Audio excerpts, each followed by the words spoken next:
Hi, welcome to this EpiGraphHub tutorial. EpiGraphHub is a data integration platform. In this tutorial, I want to show you how to log in and start using EpiGraphHub if you've never done that before. EpiGraphHub is still in alpha stage, so for now, if you want to have an account, you have to get in contact with our team to arrange an account creation. So let's log in with the user guest. So we can log in here with the user guest, password guest, which is an account that anyone can use, but it's quite limited. In the guest account, you can look at dashboards and charts that have been created, but not much more than that.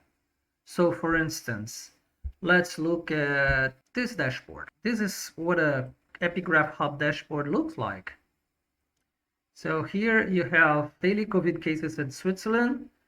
Here you can select which cantons you want to look at, and the graph will be updated to show that. You can change also the time grain of the time series. Now it's on week, but I could put, for instance, per day, and it will get a little bit more noisy. So you can see here, you can browse the dates, you can zoom in, you can turn on and off certain series, and every time that this data is updated, these graphs in the dashboard will also be updated, including the last date. At the end of this dashboard, you also see a map with the cumulative number of hospitalizations by canton, and also here only the cantons that have been selected actually appear in this visualization. But there's not much more that can be done using a guest account. So let's log out, and I'll log in as a full account. I'll use my admin account for that. And once we get in as admin account, there's a lot more that I can do. So let's look at the menus that are available to us once we get into EpiGraphHub. You have the home, which is this screen right here. You have the dashboard screen, which is just a list with the dashboards. You have the charts, in which you can find all the charts that have been created by all the users that are in the platform.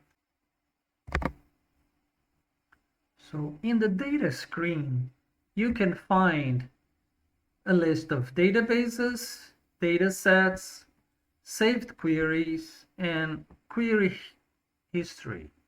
Let's go through one at a time to see what they mean, what they look like. The databases is a quite short list at the moment, but it's here just to remind us what databases are connected to the systems. Typically, the user does not need to interact with that, and most users won't have access to this screen. As you can see here, we can add new databases. There are no limitations to how many databases are connected to an EpiGraphHub instance at any time. You can see here that we have PostgreSQL database, you have Google Sheets database, which is not a database, but still it's a source of data, a SQLite database. So, and there's a number of other databases that are supported by EpiGraphHub. The data sets list is a little bit different. What is a data set? A data set is a sort of a proxy to a database table. So when you have a database such as these ones, you have the type of the data set. If it's a physical, it corresponds directly to a physical table in the database, or if it's virtual, it's just a view on a database, and which database that corresponds to, in which schema it's in, when it was modified, by whom, etc., etc., etc. And we can create a new data set quite easily by selecting one of the databases, one of the schemas, and one of the tables that we might want. And then we just click add. Not doing this now. And we have a new data set. Data sets are quite useful because if you click on one of these data sets, you are taken to the chart creation interface, which is a subject for another tutorial. So let's look at the charts page. The charts page lets us look at a visualization that has already been created. For instance, this country map here of Switzerland. So this country map has been built from the hospitalization table of our database, and which has a number of columns, and we select that we want to look at this map of Switzerland divided by the canton, which are identified by their two-letter ISO code, which is like this. And then that's all that we need. And we want the colors to be the sum of the hospitalizations of this table, some of the lines of the table corresponding to each of the cantons. So it's quite easy.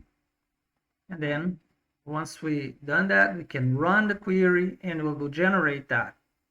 Each chart can then be customized in many ways. We can download the data that generated either on CSV or JSON formats.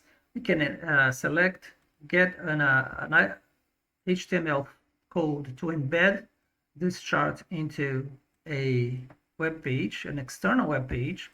We can get a link to share by email with someone. You can also directly share it by email with someone. And we can save this. If you created a new chart, just created a new chart, this chart was already created, but you have just created a new chart, give it a name, and save it, either as a standalone chart or as part of a dashboard. So that's it for the chart creation for now. There will be a full tutorial on that. So with that, we come back to the home page, and I'll say goodbye to you for now and until the next tutorial.